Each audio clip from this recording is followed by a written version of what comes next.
Hello everyone, कैसे आप सभी। आई होप अच्छे एंड स्वस्थ होंगे और अपनी तैयारी को अच्छे से कंटिन्यू कर रहे होंगे। आज की जो आपकी क्लास है वो है आपके महिला सुपरवाइजर की। और महिला सुपरवाइजर में आप सभी को पता है कि जो पार्ट ए का जो ख टॉपिक है यानी प्रबंधकीय गुण है वो क्लासेज हम यहाँ पे कर रहे थे। और इसमें अगर बात करें तो ये प्रबंधकीय गुण आपके 20 नंबर का आने वाला है। इससे पहले जो हमने टॉपिक कर रखे हैं आई होप आपने वो सारी की सारी क्लासेज ले ली होंगी, जिसमें हमने नेतृत्व विकास कंप्लीट कर लिया, संप्रेषण कंप्लीट कर लिया, टाइम मैनेजमेंट कंप्लीट कर लिया। और आज का जो टॉपिक रहेगा वो रहेगा सामुदायिक संगठन और मोबिलाइजेशन। ये टॉपिक रहेगा। हो सकता है आज ही कंप्लीट कर ले या फिर कल की क्लास में यानी 2 क्लास में इसको कंप्लीट कर लेंगे। तो चलिए क्लास है वो स्टार्ट करते हैं बिना देरी किए हुए। लेकिन एक चीज का ध्यान रखना, आपने अगर ये तीनों टॉपिक नहीं करे हैं तो इसे कंप्लीट जरूर कर लेना। क्यों? क्योंकि ये 20 नंबर का आएगा और ये 20 नंबर आपके लिए काफी ज्यादा इंपॉर्टेंट है। तो चलिए आज का जो हमारा टॉपिक है सामुदायिक संगठन व मोबिलाइजेशन, इसको स्टार्ट करते हैं। सामुदायिक संगठन एवं मोबिलाइजेशन, इसमें सबसे पहले में क्या देखना है कि सबसे पहले में देखना है कि समुदाय समुदाय क्या होता है। समुदाय है वो क्या होता है, उसके बाद हमें सामुदायिक संगठन पढ़ेंगे और फिर उसके बाद है मोबिलाइजेशन। समुदाय है वो सामान्य जीवन में भागीदार लोगों का एक ऐसा समूह है जो किसी निश्चित भौगोलिक क्षेत्र में निवास करते हैं, जिनमें हम की भावना पाई जाती है। जो ये हम है ना, ये इंपॉर्टेंट है। किसकी भावना पाई जाती है? हम की भावना है वो पाई जाती है। ठीक है। तो समुदाय हमें पता चल गया कि एक लोगों का एक समूह होता है जो एक निश्चित आपके जगह पर रहते हैं, भौगोलिक क्षेत्र में निवास करते हैं और उनमें हम की भावना होती है। ये नहीं होता कि ये बस मैं हूं तू है, ठीक है। हम की भावना होती है। तो ये चीज आपको पूछी जाए तो आप थोड़ा सा ध्यान रखना। समुदाय हो गया। उसके बाद आपसे समुदाय की परिभाषा के रूप में अगर आ जाए, इसमें क्वेश्चन नहीं आता लेकिन क्वेश्चन आपको किसी लेखक के रूप में आ सकता है, ठीक है। तो वो थोड़ा सा ध्यान में रखना है। तो समुदाय यानी कम्युनिटी की परिभाषा क्या है? डेफिनेशन, समुदाय एक सामाजिक समूह है जिसमें हम की भावना पाई जाती है तथा ये एक निश्चित क्षेत्र में रहता है। यह बोगार्ट्स के द्वारा कहा गया। किसके द्वारा? बोगार्ट्स के द्वारा कहा गया। तो कई बार इनके जो लेखक होते हैं, इनसे क्वेश्चन से राइटर होते हैं, इनसे क्वेश्चन पूछ लिया जाता है। तो ये थोड़ा सा आप ध्यान रखिएगा, ठीक है। अगला है समुदाय का आधार या इसके आवश्यक तत्व क्या होते हैं, यानी समुदाय किससे बनता है, या फिर समुदाय की परिभाषा में अगर हम देखें तो इसके क्या क्या अधिकार है, क्या क्या इसके आधार है, ये किन किन एलिमेंट से बना होता है, वो चीजें देखते हैं। सबसे पहले तो हमने पढ़ा था कि सामान्य जीवन में भागीदार लोगों का एक समूह होता है, यानी व्यक्तियों का समूह है। दूसरा, निश्चित भौगोलिक क्षेत्र। हाँ, ये एक निश्चित भौगोलिक क्षेत्र में रहते हैं। सामुदायिक भावना होती है। सामुदायिक भावना यानी वो सारे मिलजुल के रहते हैं और उनमें खुद के समूह की भावना होती है। ये नहीं होते कि वह खुद अपने क्या करते हैं, स्वयं के लिए कुछ करते हैं, नहीं, वो एक समुदाय के लिए करते हैं। अगला, हम की भावना की अभिव्यक्ति होती है, यानी वो एक दूसरे से मिलकर रहते हैं, एक दूसरे के लिए बनते हैं, एक दूसरे के लिए करते हैं, ठीक है। तो इसमें आप देखना कि जो इसके आधार होते हैं वो एक तो व्यक्तियों का समूह हो गया, निश्चित भौगोलिक क्षेत्र हो गया, सामुदायिक भावना हो गई, हम की भावना की अभिव्यक्ति हो गई। अब आपका क्वेश्चन क्या बनता है? आपका क्वेश्चन ये बन सकता है कि समुदाय होता है, उस समुदाय के क्या क्या आधार होते हैं, ठीक है, या फिर इनमें से कौन सा एक आधार नहीं होता, इनमें से कौन सा तत्व नहीं होता। तो इस प्रकार करके आपको 4 ऑप्शन दे दें, जिनमें से एक आपको रोंग दे देंगे और 3 आपको सही दे देंगे। तो ऐसे पूछा जा सकता है। या फिर आपको 4 से 5 है, जैसे ऊपर दे दिया कि इनमें से कौन कौन से है वो समुदाय के तत्व है, समुदाय के आधार होते हैं, फिर आपको इसमें 5 ऑप्शन में दे दिए। 5 ऑप्शन में दे दिए, फिर नीचे आपसे पूछ लिया 1 2 होता है, 2 और 4 होते हैं, 5 और 2 होते हैं, ऐसे करके आपसे ऑप्शन है वो पूछ ले जाएंगे। तो इस प्रकार से आपके क्वेश्चन है वो पूछे जाते हैं। आपको कोई भी चीज समझ में नहीं आती है तो आप तुरंत कमेंट कर देना। मैं काफी अच्छे से और इजी रूप से समझाने की कोशिश कर रही हूँ। जहां से क्वेश्चन पुटअप हो सकता है वो चीज मैं आपको बता भी रही हूँ कि हाँ, यहाँ से है, ये क्वेश्चन पूछा जा सकता है और इस प्रकार आपका क्वेश्चन है वो बनाया जा सकता है। तो आपको काफी अच्छे से समझ आ जाएगा। इस क्लास की जो पीडीएफ है वो पीडीएफ मैं आपको टेलीग्राम चैनल पर प्रोवाइड करवा दूंगी, जहां से आप बाद में इसका रिवीजन भी कर सकते हैं। और आप जितना ज्यादा रिवीजन करोगे अपने 20 मार्क्स है वो अच्छे से कवर कर लोगे। आगे बढ़ते हैं। आगे क्या है? समुदाय की विशेषताएं, समुदाय की क्या क्या विशेषताएं होती हैं। तो समुदाय व्यक्तियों का समूह होता है, जो इसके आधार होंगे वो भी कुछ इसकी विशेषताएं हो जाएंगी। ठीक है। तो समुदाय व्यक्तियों का समूह होता है, बिल्कुल सही। समुदाय का स्वरूप होता है एक। ठीक है। समुदाय का विकास स्वायत्ता होता है। स्वायत्ता कैसे, कि वो खुद करते रहती है। ठीक है। समुदाय के सदस्यों में हम की भावनाएं पाई जाती है, ये भी बिल्कुल सही है। समुदाय की सदस्यता अनिवार्य होती है, यानी जो लोग उस समुदाय में रहते हैं उनकी सदस्यता उसमें अनिवार्य है। समुदाय में सामान्य जीवन का निर्वाह होता है, सामान्य जीवन का निर्वाह होता है। आपने कई बार देखा होगा, आदिवासी लोगों के समूह को देखा होगा, वो एक समुदाय के रूप में ही रहते हैं। उन समुदाय समुदाय होता है, उनका एक समूह भी होता है, उनका स्वरूप भी होता है, उनका विकास स्वतः वो करते हैं। ठीक है। उनमें हम की भावना होती है, यानी वो गुट में रहते हैं और वो अपने समुदाय में रहते हैं, तो अपने समुदाय की काफी ज्यादा वो क्या करते हैं, अपने अपनेपन की उनके भावना पाई जाती है। समुदाय में सदस्यता उनकी होती है, उनमें एक लीडर होता है। समुदाय में सामान्य जीवन का वो निर्वाह करते हैं, वो ज्यादा कुछ लग्जरी जीवन नहीं जीते, वो जीवन सामान्य जीवन का निर्वाह करते हैं। ठीक है। आगे बढ़े, आगे और देखें। समुदाय का एक निश्चित भूभाग या भौगोलिक क्षेत्र होता है, बिल्कुल सही। अब ये चीजें हमने परिभाषा में पढ़ ली, उसके आधार या उसके तत्व में पढ़ ली, फिर उसके बाद में उसकी विशेषताओं में पढ़ ली, तो ये हमारे काफी ज्यादा जो बार बार रिवाइज होंगे तो हमारे अच्छे से याद भी हो जाएंगे और अच्छे से समझ में भी आ जाएंगे। आगे बढ़े। समुदाय का एक विशिष्ट काम होता है, समुदाय समाज का एक भाग होता है, बिल्कुल सही है। एक समुदाय हो गया, जैसे मान लीजिए एक परिवार, एक जो ये समुदाय हो गया, ये पुजारी वर्ग हो गया, तो उनका एक निश्चित काम होता है ना। ठीक है। बढ़िया हो गया। ठीक है। कुम्हार हो गया। ठीक है। ये एक समुदाय समाज का ही भाग होता है, लेकिन इनका एक विशेष काम होता है। ठीक है। तो वो उस प्रकार से बोला है। उनके जीवन में स्थायीपन होता है। ठीक है। उनका एक विशिष्ट नाम भी होता है। सामान्य नियम व्यवस्था भी होती है, उनके समुदाय के नियम होते हैं कि हाँ हमें इस नियम से ये काम है करने हैं, या फिर बोलते हैं ना कि हमारे तो ये प्रथा चल रही है, हमारे तो ये रीति रिवाज है। अब एक ही रिवाज के अलग अलग नाम होते हैं, और वो अलग अलग जगहों में, अलग अलग समुदाय में अलग अलग रूप से मनाई जाती है। उनमें मूर्तता होती है, आत्मनिर्भर होते हैं, और उनका व्यापक उद्देश्य होता है। तो ये सारी की सारी उसकी विशेषताएं हैं जिनको आपको अच्छे से याद करना है। विशेषताएं आपको अच्छे से याद करनी है, उसके आधार और उसके तत्व आपको अच्छे से याद करने हैं। आगे बढ़ते हैं, आगे क्या है। समुदाय संगठन के कई प्रकार के हो सकते हैं, जो सामुदायिक संगठन है वो कई प्रकार के हो सकते हैं, जैसे आदिम समुदाय, जैसे आदिवासी समूह है, मैंने एग्जाम्पल आपको दिया था। औद्योगिक समुदाय भी हो सकता है, जैसे औद्योगिक नगर हो गए, जैसे लुधियाना हो गया, कलकत्ता हो गया, दिल्ली हो गया। ठीक है। महानगरीय समुदाय हो गए, जैसे महानगर मुंबई, कलकत्ता। ठीक है। ये हो गए। ग्रामीण समुदाय में क्या होता है, ग्रामीण जनसंख्या का समुदाय हो गया। नगरीय समुदाय में नगर में निवासरत लोगों का समुदाय हो गया। राष्ट्रीय समुदाय जैसे भारत, अमेरिका, चीन, जापान, ये सारे क्या हो गए एक। तो इसमें सामुदायिक संगठन के प्रकार अलग अलग हो सकते हैं, जिस प्रकार से आपको समझ में आया आप उस प्रकार से देख सकते हो कि एक आदिम समुदाय भी हो सकता है, औद्योगिक भी हो सकता है, महानगरीय समुदाय, ग्रामीण या नगरीय समुदाय, और राष्ट्रीय समुदाय हो सकता है। आगे बढ़ते हैं, अगला। भारत के संदर्भ में या फिर राजस्थान के संदर्भ में हम सामुदायिक संगठन या फिर समुदाय देखें, तो जनजातीय कबीला होता है ना। अपने राजस्थान में देखें तो भील भील कबीला मिल जाएगा आपको। ठीक है। घुमंतू कबीला भी होता है। ठीक है। जो घुमंतू जो आपके समुदाय होते हैं, ग्रामीण भी होता है, कस्बा भी होता है। प्रत्येक गांव, राज्य और राष्ट्र समुदाय का उदाहरण माना जा सकता है। तो आप ये ध्यान रखना, क्यों, क्योंकि हमने ग्रामीण के रूप में देख लिया। राज्य के रूप में जैसे हमने देखा था कि कोई आपके औद्योगिक क्षेत्र हो गया, जैसे लुधियाना, दिल्ली, ऐसे करके। ठीक है। और राष्ट्र भी देखा, जैसे भारत, अमेरिका, जापान, तो वैसे भी हो सकता है। तो आपके सामुदायिक संगठन या समुदाय के मैंने आपको प्रकार बता दिए कि इस प्रकार के हो सकता है। जैसे अपने भारत में देख लें, राजस्थान में देख लें, जैसे भील समुदाय हो गया, या फिर ऐसे करके आप इस चीज को समझ सकते हो। आगे बढ़े, अगला। सामुदायिक कार्य के सिद्धांत। सामुदायिक कार्य के सिद्धांत।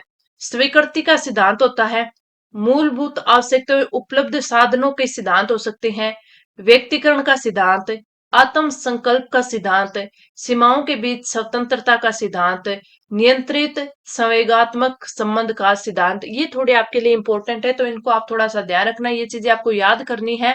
तो आपसे पूछा जा सकता है कि निम्न में से कौन से सामुदायिक कार्य के सिद्धांत है।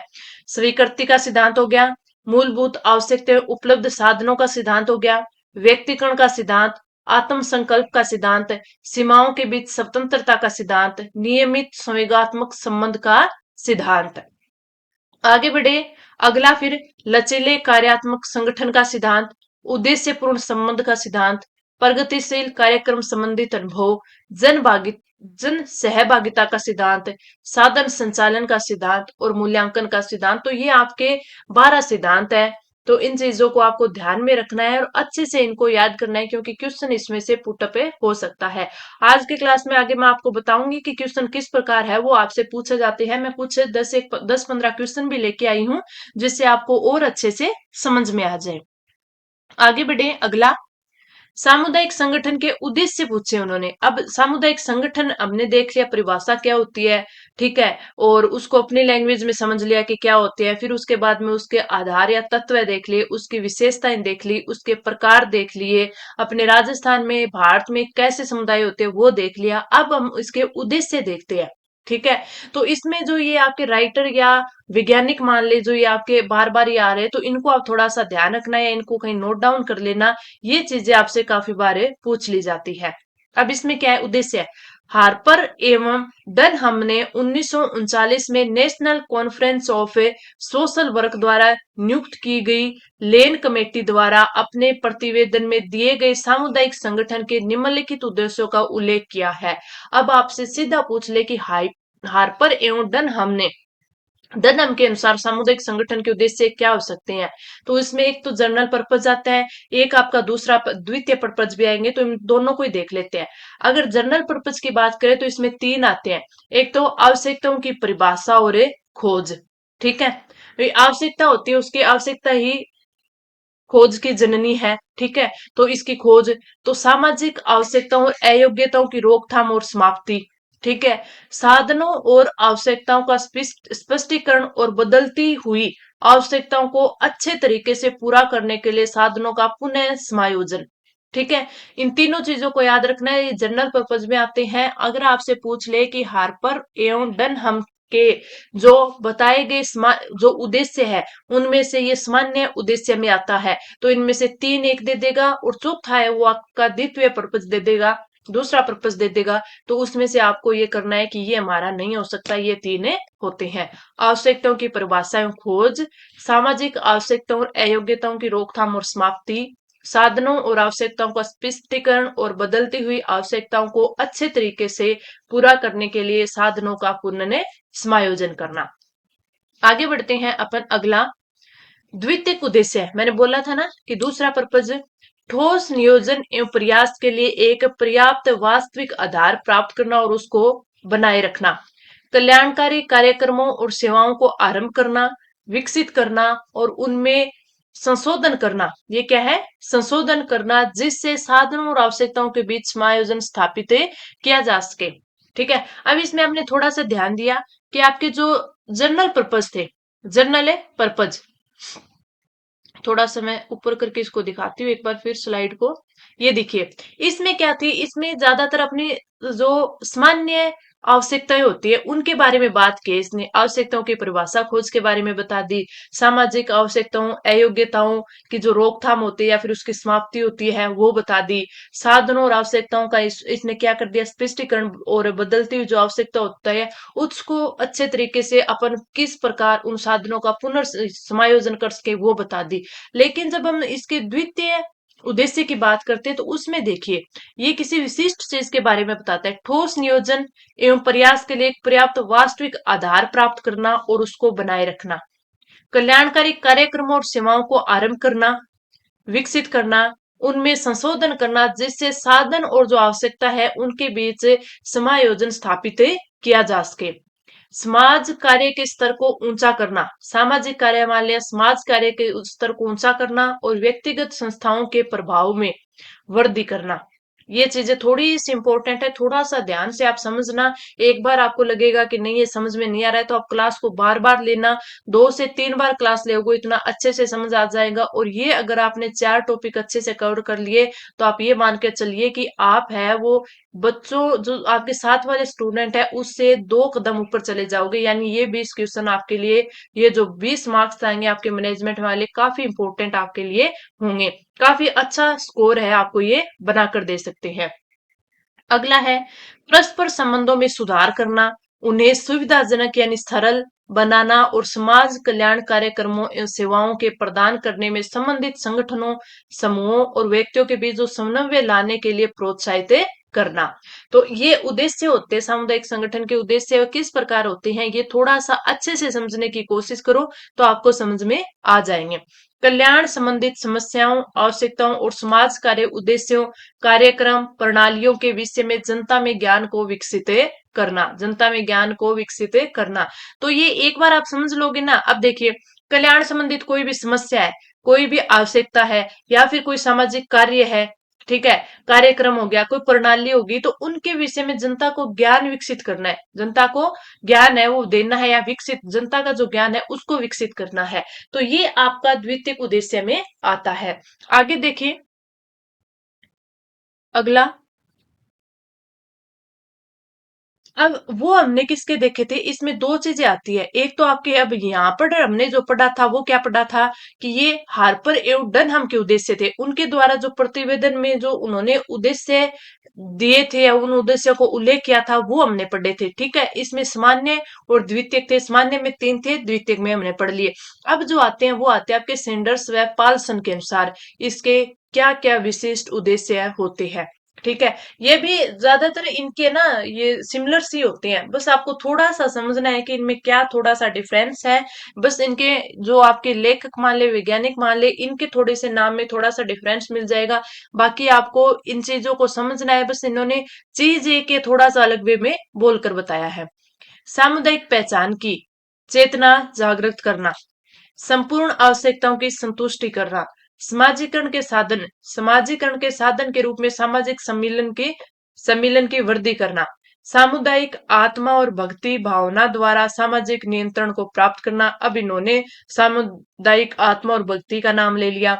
संघर्ष को रोकने तथा कुशलता एवं सहयोग की वृद्धि के लिए सामूहिक क्रियाओं में समन्वय स्थापित करना, समुदाय की अवांछनीय प्रभावों अथवा परिस्थितियों से रक्षा करना, सामान्य आवश्यकताओं का पता लगाने के लिए अन्य संस्थाओं तथा समुदायों से सहयोग लेना या सहयोग करना, एकमतता प्राप्त करने के साधनों का विकास करना, नेतृत्व को विकसित करना। बात वही है, बस इन्होंने थोड़ा सा इजी वे में बोल दिया, उन्होंने थोड़ा सा घुमा फिरा के बोल दिया। तो इन चीजों को आपको थोड़ा सा समझना है और इनको याद रखना है कि ये जो उद्देश्य है वो किन किन ने बताए थे।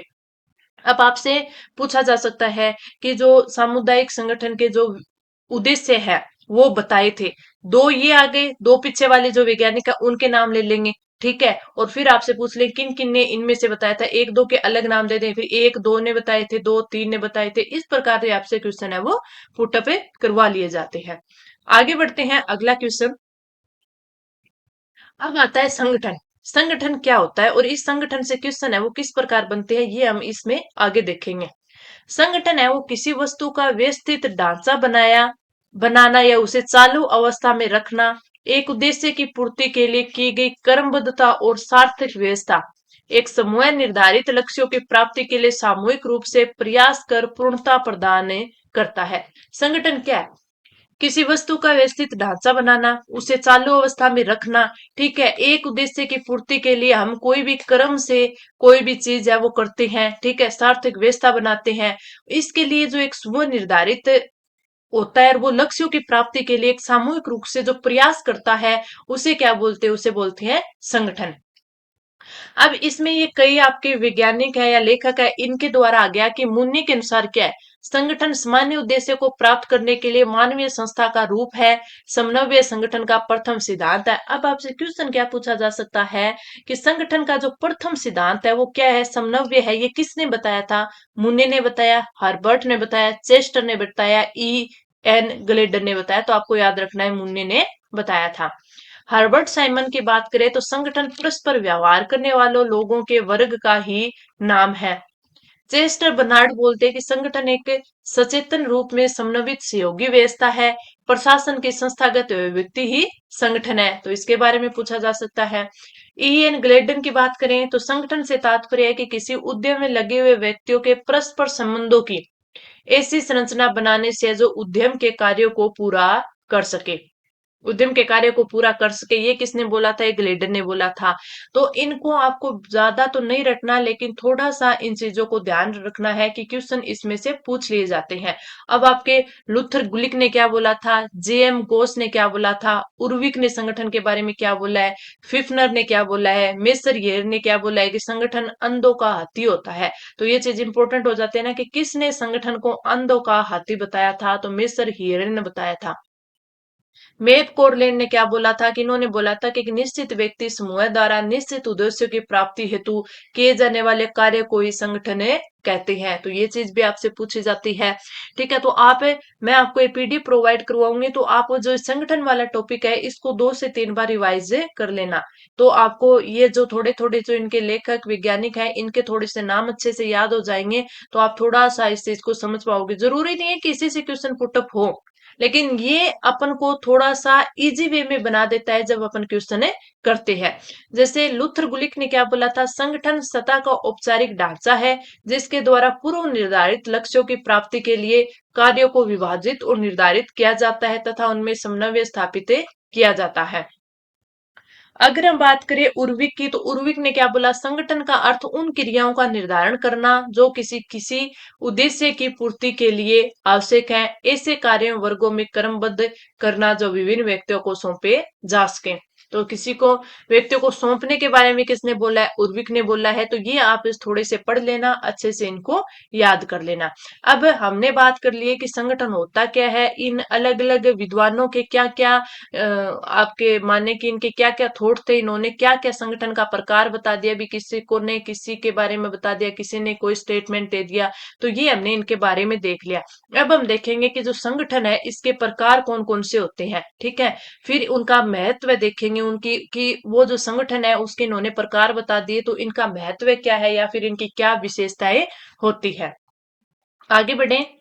संगठन के तत्व या घटक, संगठन के तत्व या घटक क्या क्या है? संगठन तो किससे बनता है? ठीक है, अब इसमें भी आगे जैसे चेस्टर बर्नार्ड है, इन्होंने संचार, समान उद्देश्य और सेवा की इच्छा है ना, इन तीनों को संगठन के तत्व बताए हैं या घटक बताए। तो आपसे पूछा जा सकता है कि जो संगठन के तत्व या घटक है वो चेस्टर बर्नार्ड के अनुसार कौन कौन से हैं? तो संचार है, समान उद्देश्य है, सेवा की इच्छा है। फेलिक्स एम लोपेज है, उसके द्वारा उद्देश्य, क्रियाएं और व्यक्ति हैं। हेज एवं जॉनसन के द्वारा उद्देश्य, समूह सदस्य, उचित कार्य विभाजन, नीतियां एवं कार्य विधिया, संपत्ति। ठीक है, ये इसके द्वारा है, तो थोड़ा सा इनको भी ध्यान रख लेना। आगे बढ़ते, संगठन का उद्देश्य क्या है फिर, या संगठन के लक्ष्य क्या होते हैं? प्रबंधकीय कार्य कुशलता में वृद्धि करना, संसाधनों का अधिकतम उपयोग करना, विभिन्न कार्य को आनुपातिक एवं संतुलित महत्व देना, संचार समन्वय को सुविधाजनक बनाना, प्रबंध के विकास एवं प्रशिक्षण में सहायक होना, उपकरणों का विकास एवं विस्तार करना, संसाधनों समय व ऊर्जा के अपव्यय से बचाना, यानी संसाधनों को समय व ऊर्जा अपव्यय से बचाना। तो ये सारे संगठन के आप लक्ष्य मान लीजिए या फिर उद्देश्य मान लीजिए। ठीक है, अब आगे बढ़ते हैं। अगला है संगठन के प्रकार। संगठन औपचारिक संगठन भी होते हैं और अनौपचारिक संगठन भी होते हैं। औपचारिक और अनौपचारिक संगठन होते हैं। तो ये चीज है वो हम बाद में देखेंगे, पहले इसमें देखते हैं कि आपके क्वेश्चन है वो किस प्रकार बनते हैं, जैसे मैंने आपको थोड़ा सा बताया था उस हिसाब से। अब ये देखिए, इसमें इसने क्वेश्चन क्या पूछ लिया कि लोक प्रशासन के क्षेत्र में संगठन से अभिप्राय है। अब हमने जो पीछे पढ़ा था ना उसमें आ जाएगा। आर्थिक क्रियाओं की व्यवस्था, निश्चित उद्देश्यों की पूर्ति हेतु कर्मचारियों की व्यवस्था, सैनिक तैयारी और वैज्ञानिक प्रगति। तो अब हमने इन दोनों के बारे में नहीं पढ़ा, इनने यहाँ ये जरूर पढ़ा था कि जो निश्चित उद्देश्य है उनकी पूर्ति हेतु कर्मचारियों की व्यवस्था है। तो राइट आंसर क्या हो जाएगा? ऑप्शन ए बी हो जाएगा। इस प्रकार आपसे क्वेश्चन है वो पूछे जाएंगे। जैसे और देखते हैं, संगठन उतना ही पुराना है जितनी की मानव सभ्यता, यह कथन किसका है? मुने, डिमोक, फिफनर और ए मिलवर्ड। तो आपका जो राइट आंसर हो जाएगा वो हो जाएगा ऑप्शन ए। मुने ने बोला था कि संगठन उतना ही पुराना है जितने की मानव सभ्यता। तो ये स्टेटमेंट किसका है? मुने का है। मैंने आपको मुने के बारे में ऊपर बताया था कि इसने है वो संगठन के बारे में क्या बोला था कि इसके अनुसार संगठन की परिभाषा क्या होनी चाहिए। आगे देखें अगला, सत्ता की औपचारिक व्यवस्था का नाम संगठन है। इसका लक्ष्य समस्त कार्यों को उपभागों में व्यवस्थित करना तथा एक निश्चित लक्ष्य के लिए समन्वित करना। संगठन की यह परिभाषा किसने दी थी? संगठन की यह परिभाषा किसने दी थी? तो उर्विक ने नहीं दी थी, हमने पढ़ा था। मुने ने नहीं दी थी, ये भी हमने पढ़ लिया था। फिफ्नर या लूथर गुलिक ने दी थी, ये दोनों हमने छोड़ दिए थे। मैंने आपको बोला था कि आप इनको अच्छे से पढ़ लेना, आप याद कर लेना। आप इनको पढ़ोगे समझोगे तब आपको आंसर का पता चल जाएगा। तो इसका जो राइट आंसर ऑप्शन है डी है। द लूथर गुलुक के अनुसार ये जो संगठन होता है उसकी परिभाषा रहती है। तो आप पूरी की पूरी पीडीएफ ये जो नोट्स है वो अच्छे से पढ़ोगे तो सारे के सारे क्वेश्चंस के अच्छे से आंसर कर पाओगे। ये क्वेश्चन मैं इसलिए आपको करवा रही हूँ ताकि आपको पता चले कि क्वेश्चन आपके किस प्रकार है वो पुटअप होते हैं। अब आपको ये भी कंफ्यूज नहीं रहेगा कि मैडम आप ये करवा रहे हो ये इतना सफिशियंट है या फिर ये इसमें से भी क्वेश्चन आएगा। क्वेश्चन आएगा तो किस प्रकार का आएगा? अब मैं आपको क्वेश्चन भी साथ साथ करवा रही हूँ तो आपको पता चलता रहेगा कि क्वेश्चन है वो इस प्रकार पूछा जाता है। मानव संगठन संबंधित सिद्धांत को किसने प्रतिपादित किया है? मिस फोलेट ने, मेई ने, मोस्लो ने, हर्ज वर्ग ने। हर्ज वर्ग ने। तो आपका जो राइट आंसर हो जाएगा ऑप्शन बी मेई के द्वारा हो जाएगा। अगला, हेनरी फ्योल ने संगठन की सभी क्रियाओं को कितने समूहों में विभाजित किया है? 4, 8, 6 और 2। तो आपका जो राइट आंसर हो जाएगा वो हो जाएगा ऑप्शन सी, 6 भागों में या 6 समूहों में विभाजित किया है। तो इस प्रकार आपके क्वेश्चन है वो पूछे जाते हैं। तो जो आज हमने किया था उसमें से कई क्वेश्चन, ये जो लास्ट वाले 2 क्वेश्चन थे, ये जो आगे हम इसमें टॉपिक अगला पार्ट करेंगे तब ये आपके आएंगे। तो आज की क्लास में हम इतना ही रखेंगे। जो अगला जो और आपका टॉपिक है जो आपके संगठन औपचारिक और अनौपचारिक संगठन है इसके बारे में हम आगे पढ़ेंगे। और फिर जो आगे वाले जो क्वेश्चंस है वो भी हम देखेंगे और कि जो आगे का जो हम पार्ट पढ़ेंगे उसमें से क्वेश्चन किस किस प्रकार पुटअप किए जाते हैं वो भी हम आगे देखेंगे। तो इस जो हमारा ये सामुदायिक संगठन वाला जो टॉपिक है इसको हम 2 क्लासों में कंप्लीट करेंगे, एक आज वाली और एक कल इसको कंप्लीट कर देंगे। फिर कल मैं इसकी पीडीएफ आपको प्रोवाइड करवा दूंगी। तो क्लास कैसे लगी कमेंट करके नीचे जरूर बताना और अपना जो टेलीग्राम चैनल है उसको ज्वाइन जरूर कर लेना। वहां पर मैं आपके लिए काफी सारा कंटेंट है वो प्रोवाइड करवाती रहती हूँ जो कि आपके लिए काफी हेल्पफुल है। तो अब जो ये 1 महीना रहा है इस 1 महीने में आपको काफी ज्यादा अच्छे से पढ़ना है। टेस्ट ज्यादा से ज्यादा देने हैं, जहां कहीं से भी आपको टेस्ट मिले। जरूरी नहीं कि आप हमारी टेस्ट सीरीज है वो लो, जहां कहीं से भी आपको टेस्ट मिले तो रोज का एक टेस्ट है वो आप जरूर लगाना। अगर हमारी टेस्ट सीरीज आपको चाहिए तो आप टेलीग्राम चैनल से ले सकते हैं। कोई भी डाउट हो तो आप कमेंट करके पूछ लेना। अब मिलेंगे हम कल के क्लास में, तब तक के लिए धन्यवाद।